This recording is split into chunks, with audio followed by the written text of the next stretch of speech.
ప్రధానమంత్రి నరేంద్ర మోదీతో AP deputy CM Pawan Kalyan భేటీ అయ్యారు. పార్లమెంట్ భవనంలోని ప్రధానమంత్రి కార్యాలయంలో ఆయనతో సమావేశమయ్యారు.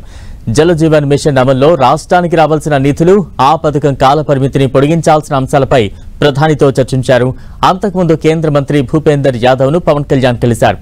పవన్ తో బీజేపీ ఏపీ అధ్యక్షురాలు పురంధరేశ్వరి సమావేశమయ్యారు. ఎంపీలు లావు శ్రీకృష్ణదేవరాయలు, మాగుంట శ్రీనివాసులు రెడ్డిలు ఆయన్ను కలిశారు.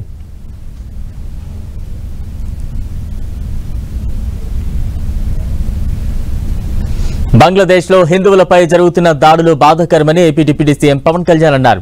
పాలస్తీనా గొడవల గురించి మాట్లాడేవారు బంగ్లాదేశ్లో జరిగే దాడులపై ఎందుకు స్పందించారని పవన్ ప్రశ్నించారు. హిందువులపై జరుగుతున్న దాడులపై అందరూ స్పందించాలని అన్నారు. మరోవైపు అదానీ అంశంపై పవన్ రియాక్ట్ అయ్యారు.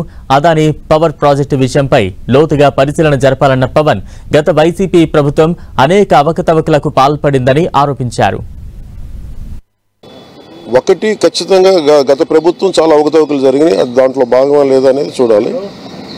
రెండు, దీన్ని ఇంటర్నేషనల్ కాన్స్పిరసీతో ఒక యాంగిల్ ఉందా, సో మల్టిపుల్ యాంగిల్లో చూసి అందుకని దీన్ని కొంచెం కాషస్గా ఉండాలి. దీనికి చాలా మరింత లోతుగా అధ్యయనం చేసిన తర్వాత, అంటే మనదైన అధ్యయనం చేసిన తర్వాత, విచారణ జరిపిన తర్వాత దీని మీద మాట్లాడాల్సిన అవసరం ఉంది. నేను బంగ్లాదేశ్లో హిందువుల మీద ఊచకోత జరుగుతూ ఉంటే, దాడులు జరుగుతూ ఉంటే బేసిక్గా భారతదేశం సమాజంలో స్పందించదు.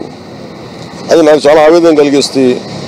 ఇండియన్ ఆర్మీ అంటే ప్రతి దేశంలో ప్రతి రాష్ట్రంలోని సైనికుడు ఉంటారు. అక్కడ వాళ్ళ రక్తాలు దారపోస్తే తప్ప, వాళ్ళ ప్రాణాలు కోల్పోతే తప్ప ఈ రోజున బంగ్లాదేశ్ విమోచన జరగలేదు.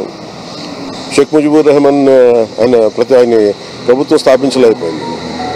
ఇది ఎక్కడో చోట అందరం కలిసికట్టుగా మాట్లాడాలి. ఈ భయాలన్నీ వదిలేసి, ఎక్కడ పాలస్తీనాలో జరిగినప్పుడు ఒక ఎకోసిస్టమ్ అందరూ బలంగా వచ్చి నిలబడ్డప్పుడు, మీరు బంగ్లాదేశ్లో హిందువులను ఊచకోత జరుగుతుంటే ఎవరు ఎందుకు మాట్లాడరు?